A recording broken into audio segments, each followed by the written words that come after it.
Really? Yeah. Oh, so that's where all your food and stuff goes through. So he's Fluid. got a peg for that. Okay. But the track is for breathing essentially. So Right. it's connected to a ventilator here, which is pushing the air in and out. So if wow. something happens, I've got emergency stuff. Wow. Yeah. So then I essentially have to get a bag out and breathe, or like do suctioning if it's all getting caught and stuff like that. Gee whiz. Don't get distracted. No, that's my job. I can do this. All right. So Okay. we're pretty ready to go. Yep. Jab's ready to go outside. Yep. Yep. So what sort of order do you want to So work just through? you might want to say, obviously we got in touch with Seb. Yep. Bit of bio about Mark. Mark's in the studio with us now. Yep. So is there a grab of that? There I might is- throw it out. I might just say, if you missed it, Maddie, how about these headphones? No, keep changing them. There's This is a very disco. yeah. Yeah. So there's a 137 that Maddie's got of Seb talking Yeah. about Mark. Yeah. Yeah. I reckon throw to a gap, and I can Oh, put in throw a to a gap. shorter version of it. Headphones on Mark. Mark, do you want headphones? It helps. It helps. It's good. Yeah, if we play audio through here, then you'll be able to hear it. And also just being able to hear you guys as You well. guys as well, yeah. So, Yeah, those check are the ones. And, yeah, there's volume control just under there too, Kev. I'll help with the volume. Is that it? Yeah, you can just snap them in. That's it. Yeah, that's it. That's Yeah. it. They comfy, Mark? What do you think? Alright, now let me know how you're going for volume. Woody, do you want to talk a bit for him? Hello, check. Checking. Do you want it a bit louder? All That's all good. good. That's good. Cool.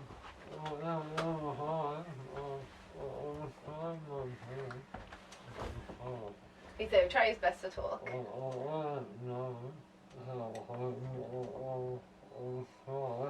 Can we move Mark any closer to the microphone, maybe, just so we can pick up See, sounds? that's pretty much hitting the. You're in, are you, mate? You're in as close Can as your you feet get. go down any more than that, or is that as low? No, he's in against it. I just wanted to think if he came in here, but or either that or like, you can just boost him, can't you, Matty? Yeah, it's coming Okay. through quite nicely. Oh, great. Okay. Yeah. Yeah, Delish. yeah. Delish. Check the headphones on. You'll be able to hear it. It's Yeah, coming through I have my nice. headphones on, so it's outrageous. All right. Awesome. So So yeah, just a quick throwback to Seb, intro, Mark's in studio, Yeah. say jumping into the questions, discussion, and then he's got a final one page of that one. nice. Okay, sounds good. All right. So they're Mark's questions to us, aren't they? Correct. Yes. Okay, great. And then Cass Sorry, was what saying, was yeah. your name? Cass. Cass. Yeah. So Mark's going to read the questions to us. No. Do we want to clarify the questions then, or does Cass want to read the questions? I Cass- prefer not Cass- to. Yeah, not to. I think we'll read We've the got some questions. So questions here's here. question one from Mark. and He's then something we'll you read it prepared out. earlier. Like if Yeah, Mark really wants to say something and you don't know what he said, I can try to translate it, but Do you want a second one just in case, Matty? Yeah. Yeah? Throw that on. You got a sock? I have a sock What's that? over here. Like, oh, sorry, around here. yeah. And then he just really likes someone to read that story. I think Yeah, that's, yeah, that's yeah, something yeah. he's yeah. That's fine. I can read that out for you at the end if you like. Put this in front of you so you can actually see. All right. Alright, and Cass, this will be just for emergencies. Okay. No worries. Try to be All right, great. Got a good Seb Cherry grab. Everyone's Alright. ready to go. Throw to it. Yeah, I'll throw to it. Okay. Ready? Take a seat, Cass. Give me 1 second. I'm just going to reset the timers. You ready to go, Mark? Okay, great. Let's do it. Cool. Hey, it's KIIS, it's Will and Woody getting you guys home on a Thursday afternoon. Woods, you and I are trying to pull off 1,000 good deeds. Yeah. If you missed it just earlier, we had a friend of ours on the show, a guy called Seb Terry. Mm. And he told us about a guy called Mark, a bloke living in Australia that he couldn't quite get to help out at the moment, but he thought that we might be able to lend him a hand. So we'll play some audio in there. That's Seb talking about Mark. Okay. And then we'll come back and go... So we've got Mark in the studio, Yeah. Woods. Mhm. Hello, Mark. Pleasure to have you here. Now, Mark, you're a quadriplegic, and you've had a tracheostomy, which means that you're struggling to talk. But our good deed to you today is that we want to help you out, mate, because apparently your idea here is to start a silent video podcast, and we're going to put all the links and stuff up online on Will and Woody on Instagram and Facebook, so that people can check out the full interview there. But in the meantime, what you've done for the podcast is you've written us, it looks like 6 or 7 questions, And then the way the podcast is going to work is that Woods and I are going to answer the questions. And that's going to work out pretty well. Yeah. Beautiful. I think Beautiful. it's worth mentioning as well, Mark. So the way you're able to type, because you are able to type, you use something called Smart Nav, which enables you to move the mouse via a sensor on your head. Amazing. So essentially, by moving your head, that's how you're moving the mouse, and that's how you're able to type. Yeah. And then that's how you're able to, or that's how you're able to type us these 7 questions, which is going to be the podcast today. Us answering the questions that you've put together. It's Will, Woody, and Mark. Yeah. Bloody exciting. I know. Yeah. Your first podcast. So do we crack into the questions? You like the name? You like the name, Will, Woody, and Mark? Yeah.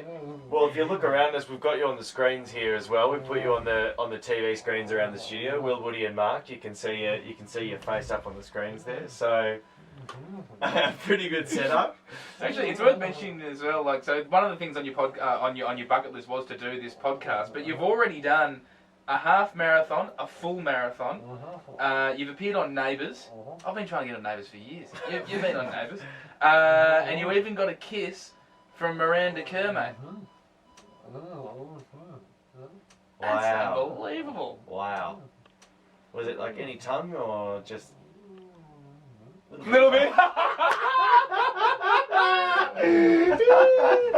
Okay, so here we go. Let's crack into the questions here. Question 1. Sorry. Before we get into the yes, questions, Mark, sorry. I know you've got your carer, Cass, here, and Cass is only on standby for emergency, so she's not talking specifically now. But I wanted to just run through a little bit of why you are a quadriplegic and that story, because do you want me to sort of relay what I know and you can confirm a little bit?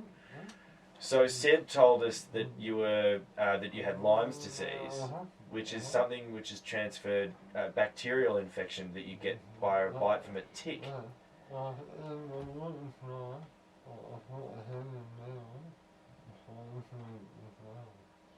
Heavy metal poisoning as well.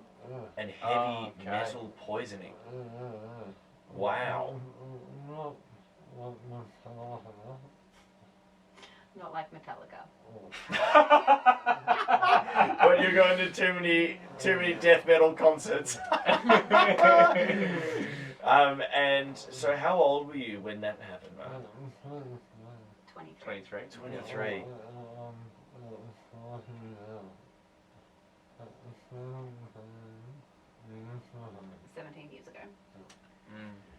Wow. So you went from being like a fully functioning, totally operational 23-year-old to a quadriplegic who had to have their throat removed. Is that right? The tracheostomy. That's what you have removed there. That's what?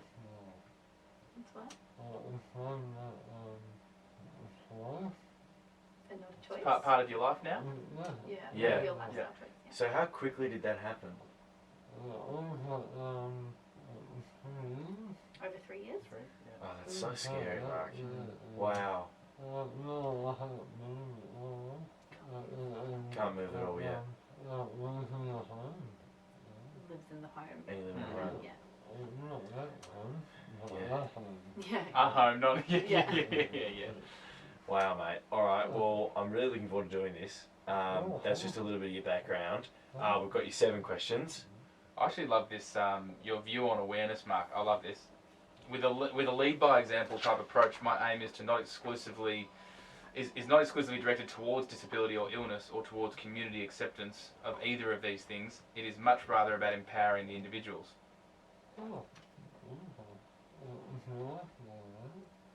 Yeah, Okay.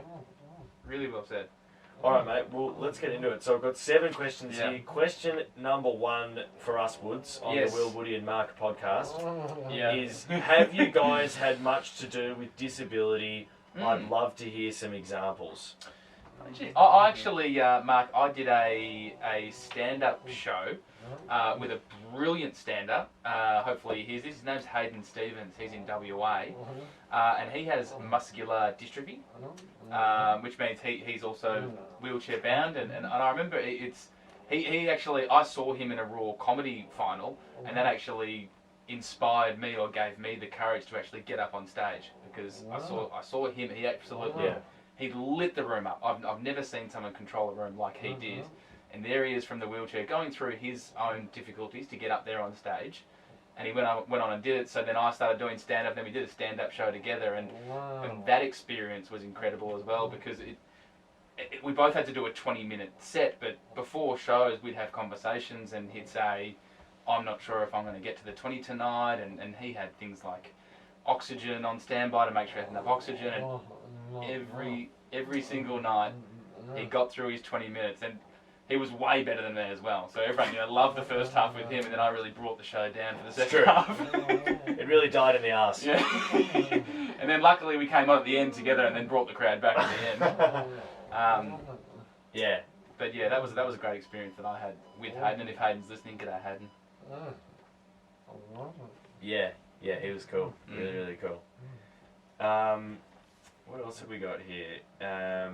Question 2. Question 2. Yeah, you happy to move on to question 2? You have to just carry on. We'll just blast on.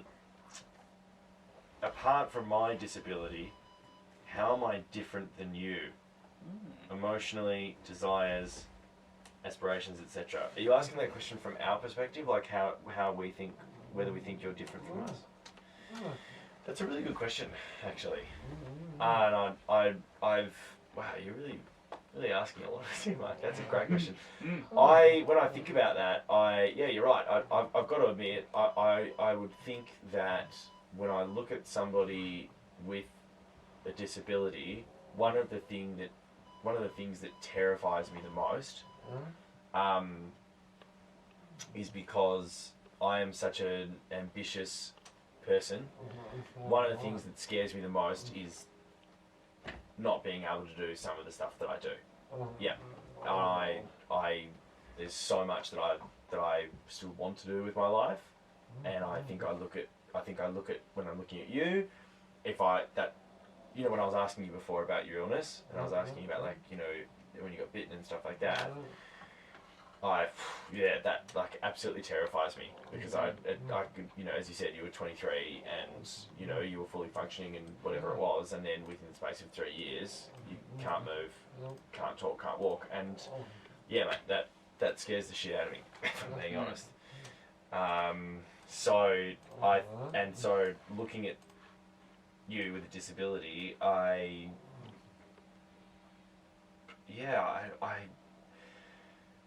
think I probably would think to myself that you would have to limit your ceiling in terms of what your desires and aspirations and stuff were. Yeah.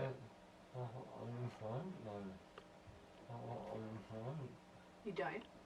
Yeah. Yeah, and I can tell that. Like, mate, you've run a fucking marathon. I haven't done that.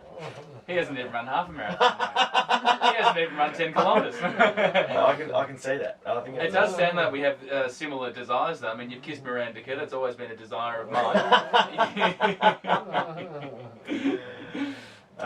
Yeah, mate, I don't know. I mean, the other thing is, that I'm learning all the time, is my girlfriend's mum, she works in a hospital in Europe, like a hospice in Europe for people that have degenerative illnesses, and it's very, very different she's in the Netherlands. They've got euthanasia, so she works largely for a place where basically these people who are incapacitated are deciding whether or not to euthanize. Yeah, and that's she counsels them through that decision and what they want to do. Hectic, really heavy. And she obviously has a very different philosophy on this to me, because the way she talks about it's ridiculous. I don't know how she does it every day. But she told me, this is going to make you laugh, she told me there's a guy who has muscular dystrophy that she works with. And speaking of emotional desires, apparently she found out the other day that he slept with 2 of the nurses. And I was like, he can't move. He can't move, and he slept with two of the nurses, and it's this big scandal because apparently one nurse doesn't know about the other nurse, and he's kept the whole thing on. Well, he can't talk either, so it's it's easy to obviously not tell anyone about it. But he's just this silent assassin who's sleeping with all the nurses at the place. So I thought that really opened my eyes up a bit.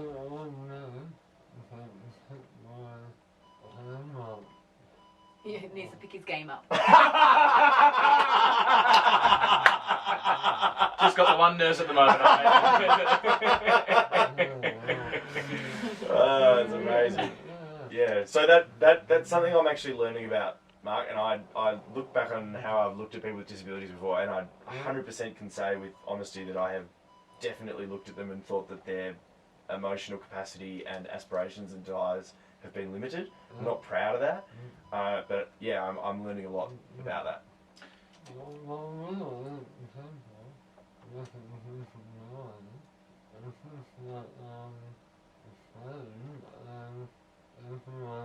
Just the same as everyone else. Yeah.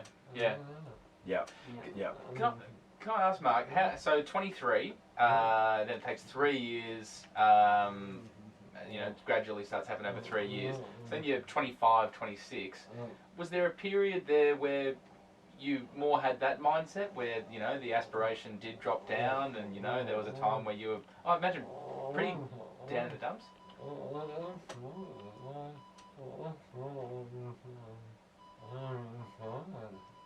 What, last year?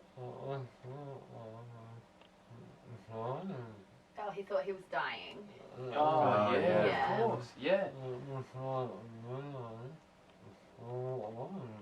full on. Yeah. Yeah.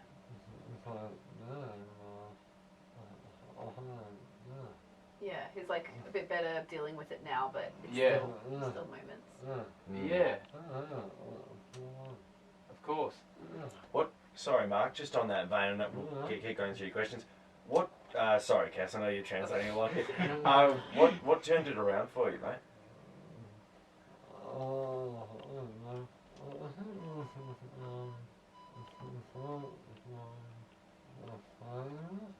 Family?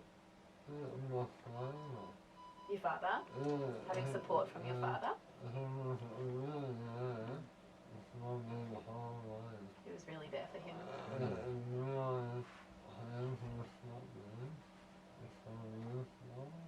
He's really stopped you from...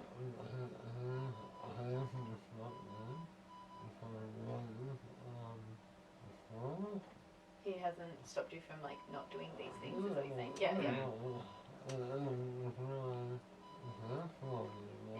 So his dad was really there for him and didn't really let him get into that frame of mind or anything like that.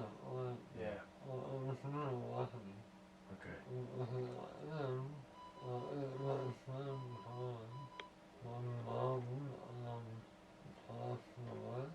When his mum passed away, that was hard. At the same time that he was going through this, his mum passed away as well. Oh, mate. Oh, God. It was really full on. It's had a hard run. Yeah. No, but the hits were really coming there over that 3-year period there. Jesus. We'll move on to question 3. So question 3 is, we've talked about this a bit. You want to ask us if we've ever run a marathon. You have run a marathon. You ran a marathon last October with 16 people alternating pushing your wheelchair. So you've said here that it's the laziest marathon ever.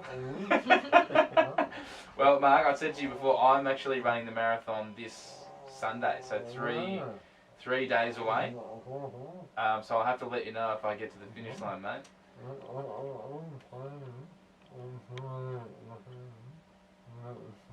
Next year, planning on doing another one. Oh, nice. Yeah, all right. Cool. That's great. I loved it. Yeah. Well, hopefully I'll love it this Sunday. Well, I reckon I'm a bit scared, actually. I reckon I'd love it too, Mark, if I was getting, just pushed back for 42 minutes. Sounds like a great way to spend a morning, really. Just taking the sights and sounds. I've never done it though, so you know what, people in glass houses can't throw stones. Mark, next question here. Have you ever thought, this is from you, have you ever thought about the opportunity in adversity? What do you think this might mean? For example, yeah, an ugly mug like this, I've seriously kissed Miranda Kerr. You're gonna have to, sorry Cass, you're gonna have to tell us how you got a kiss from Miranda Kerr.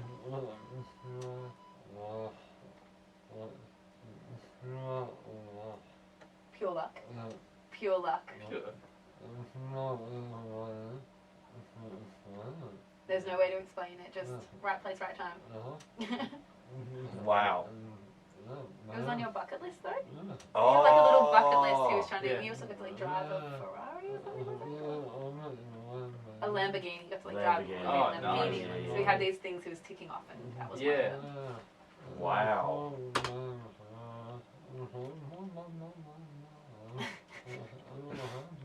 What was that? Yeah. That was just the car. Oh, right. Is there anything on the bucket list to kiss a national radio host, Mark? Is that... No, no. Fair enough. Fair enough. Totally fair enough. Gee whiz, kissing Miranda Kerr. She'd have to be up there with the, you know, Oh, the top yeah. people to get a kiss from. Miranda Kerr, definitely. Gee whiz, mate. Where did she plant it?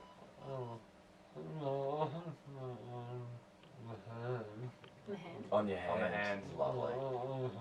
On On her. her hand. Oh, you kissed her. Oh, right. Nice. Wow. Nice.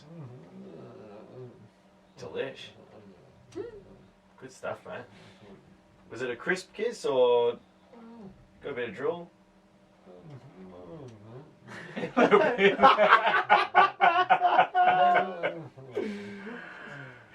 Good stuff, mate. All right, that's a great story. Wow. So the question about that is opportunity in adversity. Good question again. Gee whiz. Who what? He's all over it. He's all over it, yeah. Yeah, you're smoking us here. What do you think about that? What's opportunity in adversity? Have I ever thought about the opportunity to get into it?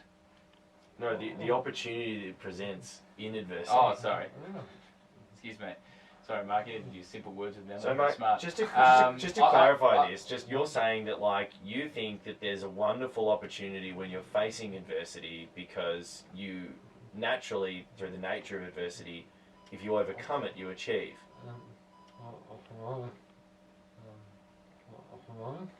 What? Growth? Growth. That's right. You can't have growth without challenge. I agree Yeah. with that. I've got a whiteboard at home, which I write a few little things on, and that sort of make me feel good about the day going forward. And one of those things is no learning without adversity.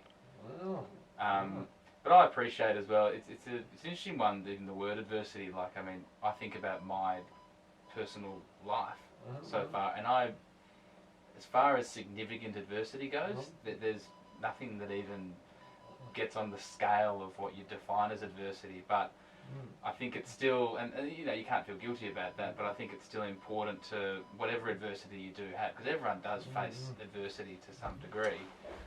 What I've learned from my life is that every time you do meet it, when you're in the middle of it, again, regardless of how hectic or simple the adversity is, you can get down and you can feel defeated, and you know, you don't want to go on with whatever you're doing because of the adversity you hit. But every time I look back on any adversity that I've faced in my life, whether it's losing a job or losing a partner or whatever it is, I sort of realise that looking back, and it's like, wow, I look back on that time as that was a terrible time of my life, and I was not in a good way. But geez, I learnt this, and this from that time, and I've become the person that I am today mainly because of those periods of adversity that I went through in my life. Feel the same way? Yeah.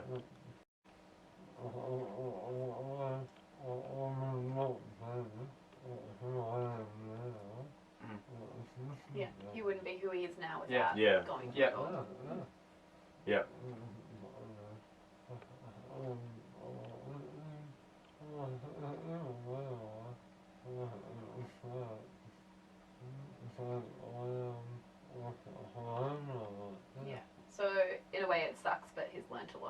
Yeah. Yeah.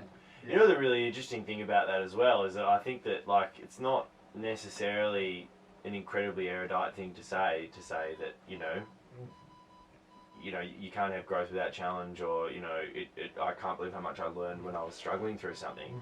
But the really funny thing about it is that we avoid it so much. You avoid it so much, I reckon. Like, you do everything you can to make yourself as comfortable as you can. You everything you possibly can to make sure that you don't come up against things. But every time you do, you have this wonderful experience. You come out the other side and you're like, God, that sucked, but geez, I'm better for it. But you spend every waking second of your day trying to make sure that you don't come up against it. Like, literally. Like, you make your shower really warm, you try and get optimum sleep, you eat really healthy. Like, every interaction, every part of your day is making sure that you don't have to struggle, and yet every time you do struggle, Not sure if eating a cheeseburger is like adversity. Not sure if eating it healthily. It's true though, like on a really minimum scale, that's how we're designed, is to avoid coming up against stuff, and then every time we do, it's like this great result. And the other end of the scale is, it's like the people that have figured that out are nuts. Like, they're nuts. Like, people that, like, I'm going to reference you here, Mark, but as soon as you get a taste for adversity and you realise how good it is, like, you guys are hiding the best secret in the world.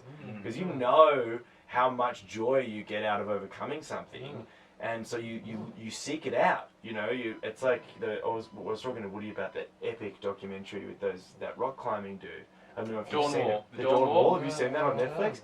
That is off chops. That guy, like, climbed the wall that everybody said he couldn't climb, and right before he climbed, he lost a finger.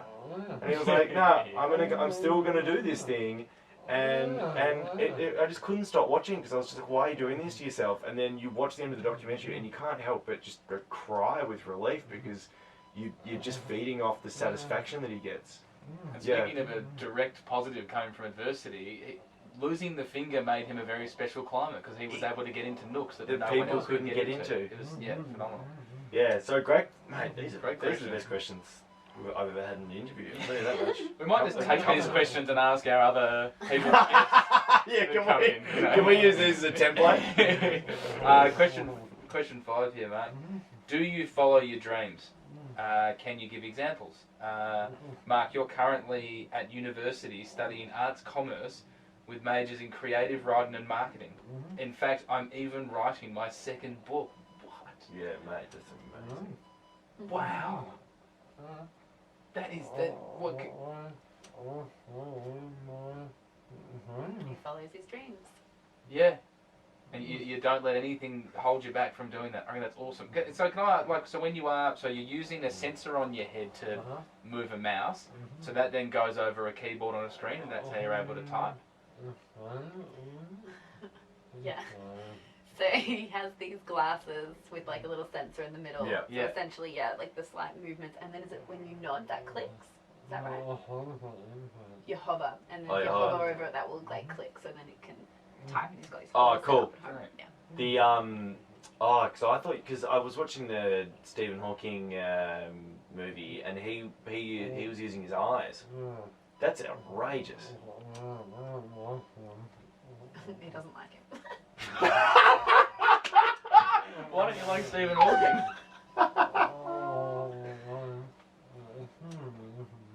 Few reasons.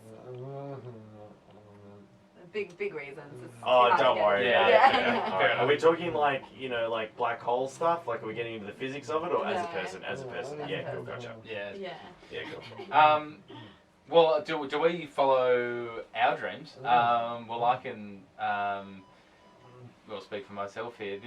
This job that Will and I have, a radio show, is absolutely my dream job. And every single morning I wake up and I think about how lucky I am that I get to. My job is to, come up with ideas to try and make him laugh and have fun every day. And so yeah, that didn't go without, certain risks that we took in life to make sure that could happen, that we were following our dreams, because there was probably a safer route to go in life at some stage. Yeah, I definitely don't regret a second of following the dreams to have this job. Yeah. Yeah, he likes hearing that. Yeah. I've always wanted to be a plumber, so we're in the wrong spot as far as I'm concerned. But Sometimes he blocks a toilet for shits and giggles. Mind the fun. again, great question, Mark. From my side of things, I